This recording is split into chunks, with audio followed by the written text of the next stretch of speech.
Hello, welcome to my channel. I'm All Things Wrestling, and today I'm going to be giving my comments, opinions, and the results of WWE Raw, 26th of December 2016, a Boxing Day edition of Monday Night Raw. Let's hope it's Christmassy themed. Yes, it was. Stephanie McMahon makes her way out to the ring to start Raw. She welcomes everyone to Raw. She said she gave Foley the night off. She responds to the CM Punk chants, and then she says it's time to get started. She acknowledged the CM Punk chants. Spoiler, CM Punk did not appear randomly.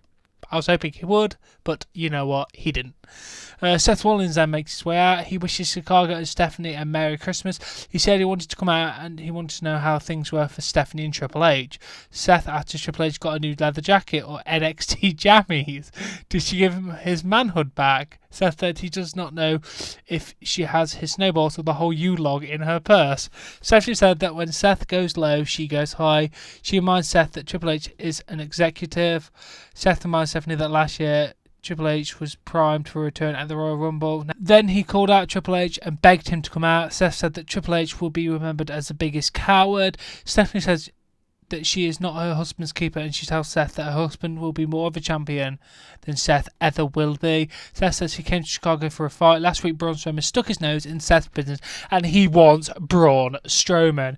Roman Reigns makes his way to the ring. Stephanie guesses that Roman wants to face Strowman tonight as well. Roman says that Strowman made a big mistake last week, and he deserves a big fight. He's here to fight.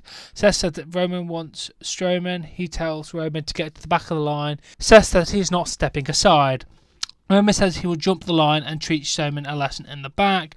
Seth says maybe they'll go to the back together and teach him a lesson the way they did in the past. Roman said they should beat him in the back and bring him out and powerbomb him through a table.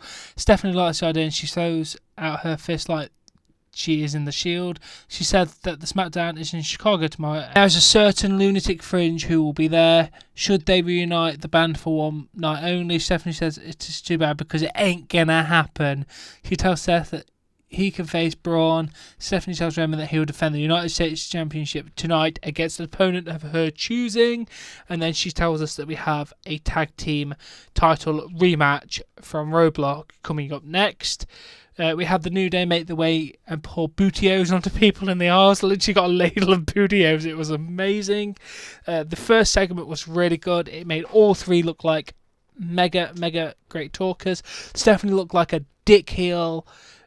Roman did a bit more heel work than normal, and Seth is still being the tweener, which isn't bad. Then we go to the match. Cesaro and Sheamus beat Kofi Kingston and Xavier Woods. Woods goes for an honor roll, but Cesaro made a blind tag to Sheamus, and Sheamus hit the bro kick for the 3 count. It was a great match. Actually, really great. They are fantastic teams together. And then we move on to Braun Strowman walking around in the arena, scaring away people. We see Kevin Owens and Chris Jericho standing there. Kevin says Braun is the man they were looking for. Kevin said Strowman decked the halls, or he decked the people in the halls. Chris said he would not want to be on the list of Strowman. Strowman wants to know what Kevin and Chris want from him. Kevin says he wants to talk to Strowman to bigger man. He said after he is done with Roman, maybe Strowman is his next opponent. Kevin said that Seth and Roman are calling him out. Chris said that Seth and Roman said that they do not think that Strowman is very big. Kevin says that Seth said that Strowman should take up CrossFit. Chris reminds Strowman about his match tonight. Chris said that Seth said that Strowman is a one-hit wonder. Chris said that Seth said that Strowman didn't beat Sammy because he isn't a stupid idiot. All three men talk about how bad rumours are, and then Strowman walks away. First of all, that sentence was so bloody hard to say. Strowman, Roman, everything. God damn it. The segment was alright. Same old. Then we see the Golden Truth. Goldust says that Bill Murray is the best Scrooge. Truth said that it was Mr. Magoo. Bayley shows up and she has a gift for Goldust. Truth wants in on the gift, but he asks for a hug. Bayley gives Goldust a bear with polka dots on it. She said she would not be #1 contender if it wasn't for the influence of Dusty Rhodes. Goldust appreciates the gift and he thanked her for it. They had a hug. He literally looked like he wanted to bawl his eyes out. And then it happened. Carl Anderson and Luke Gallows stopped by, called them nerds. Carl talked about how Goldust was playing with X-Men toys, and then Carl took the bear and ripped his head off. Now, WWE, there's a line, don't fucking cross it. Seriously, and sorry for swearing, but that was too far. You do not destroy a gift to Goldust about his father. Cody Rhodes tweeted about it, saying that he's happy that... Cody Rhodes tweeted about it and said he hopes the people that wrote that segment never have to go through what they have gone through. But I just think it's way over the line. Dusty was an honourable man. He wouldn't have approved of that, especially for something like that. It didn't lead to anything. It's horrible. Seriously, guys. Don't do that. Okay, let's move on. Nia Jax's opponent has been interviewed at ringside. Her name is Scarlett. She said she does not matter if it's Nia Jax or not. She's happy to be in the hometown of Chicago.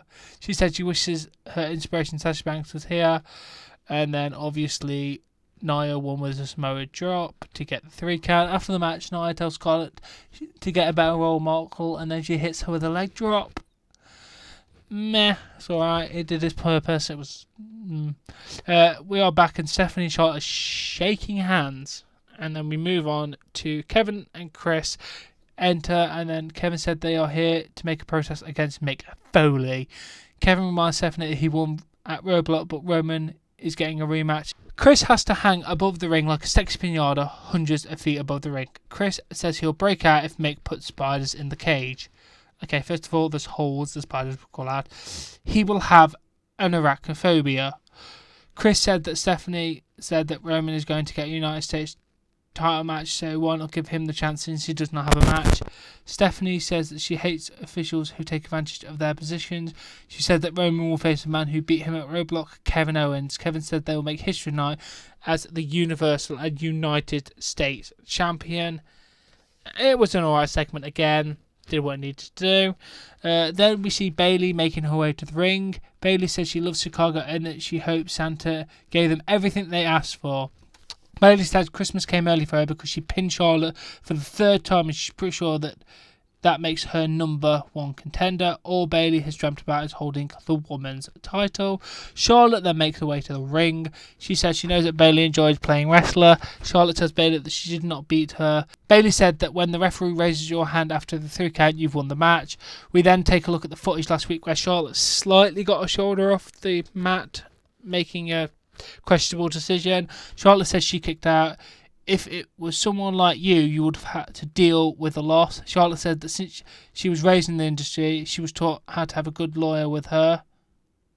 She said that she came to a settlement. Your victory has been expunged from the record, so it never happened. Charlotte wonders if she cannot relate to someone so average. Charlotte said that she was born with a silver spoon, she did not wait in line, and she did not cut coupons.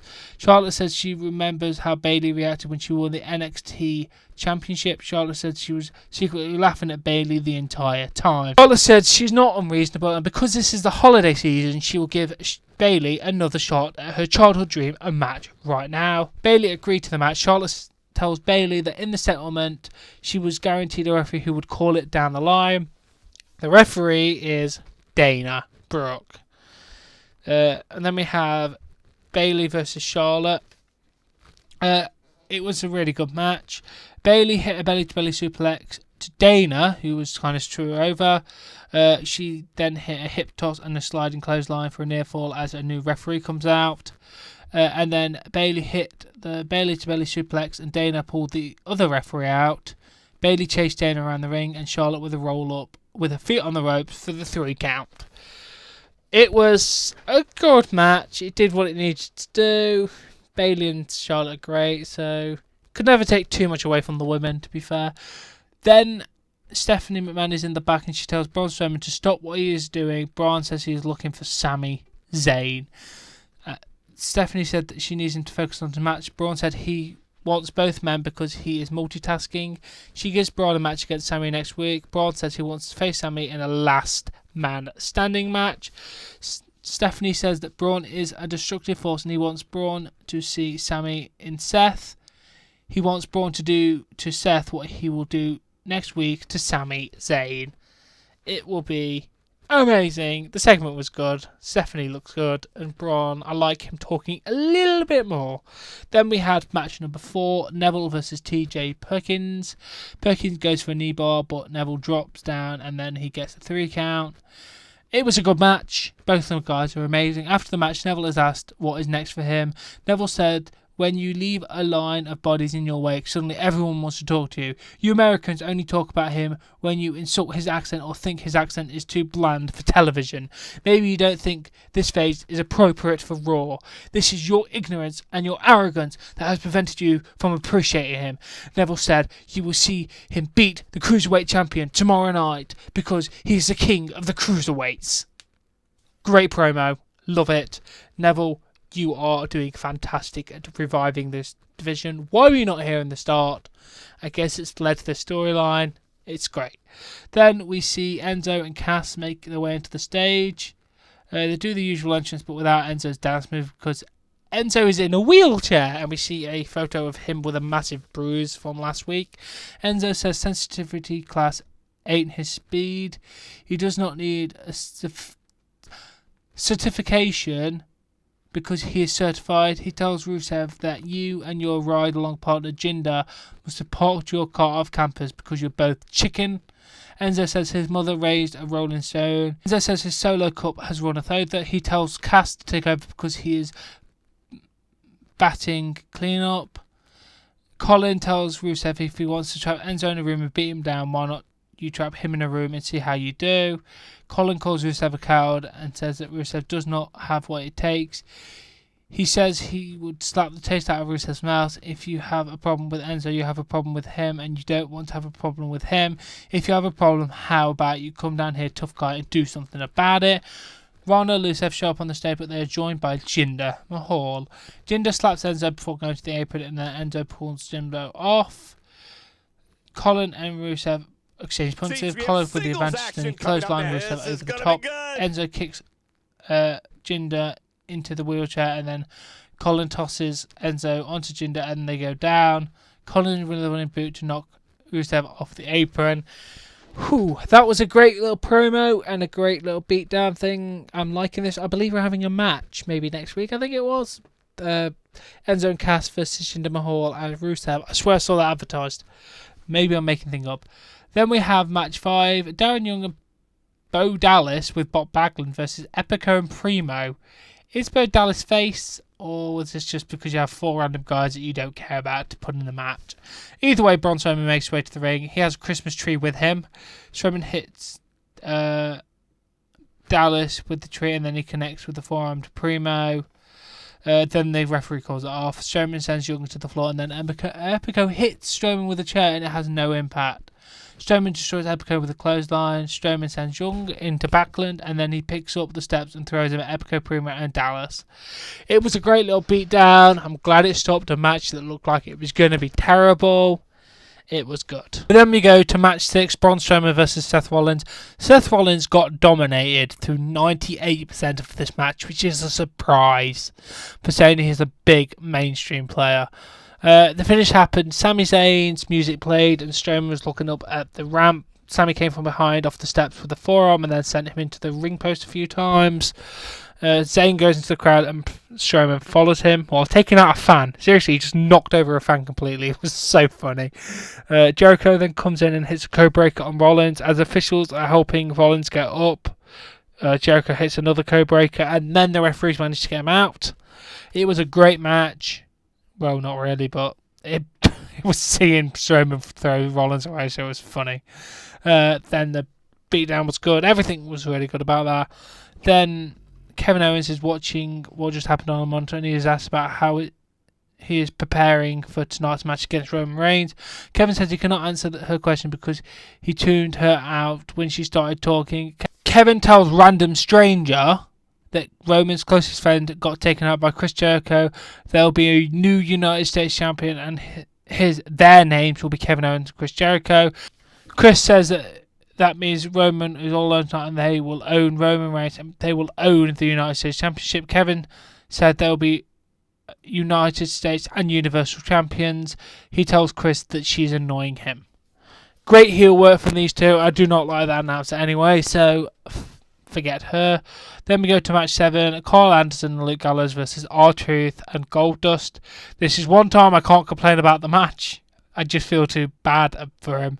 The match was really good, actually.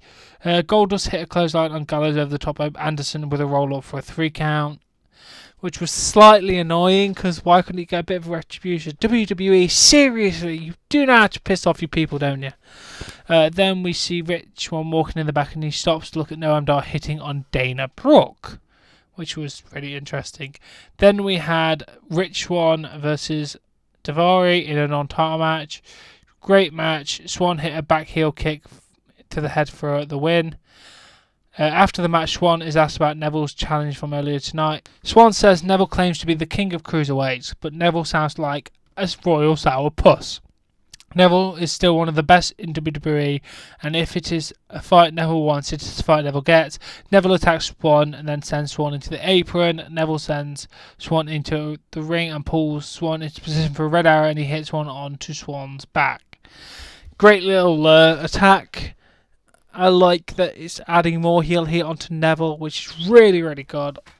Keep it up, please. The annoying interviewer asked Daivari what were the factors that led to his loss to Swann. He said the only factor was Jack Gallagher's potentially showing up to interfere, and then he called him a scoundrel. Jack Gallagher showed up in a tuxedo and then offered Daivari a chance to retract the statement. Daivari called him a scoundrel again. Gallagher said Daivari has impunged his character and said they must settle this in a traditional manner. He challenged Daivari to a duel. Daivari asked if Gallagher was Alexander Hamilton. Gallagher said no. If he had American history correct, he was more like Aaron Burns. Then took an empty rubber glove and slapped him. I love Jack Gallagher. This segment was amazing. I must challenge you to a duel.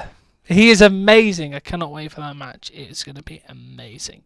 Then we had the main event, Kevin Owens versus Roman Reigns for the United States Championship. It was boring, the match. Obviously, Seth Rollins comes out and attacks Jericho and hits him with a thrust kick, and then Rollins with a pedigree to Jericho. Owens with a super kick to Rollins on the floor. Reigns with a spear for the 3 count. After the match, Reigns and Rollins stand over Owens in the ring. Rollins with a crotch chop, and then he hits a pedigree. Reigns hits a spear on Jericho. It was a great way to end Raw. It really was. I'm just not interested in a Roman Reigns match, and this one was just boring. I would have preferred you ended with the bloody cruiserweight match. That was more interesting than this one. But it's been a controversial and in places very, very good, but some places very, very boring or crap segments. It's been an alright Raw. The gold dusting was outrageous in a bad way. Some of the matches were boring. Some of the promos, like the whole Charlotte Bayley thing, bored me. But the opening segment with Chris Jericho, with Seth Rollins and Roman Reigns was really good. The Owens Jericho stuff throughout the night was amazing. Even the End Zone cast stuff was good. It was alright. Anyway, I hope you enjoyed this video, and I'll catch you later.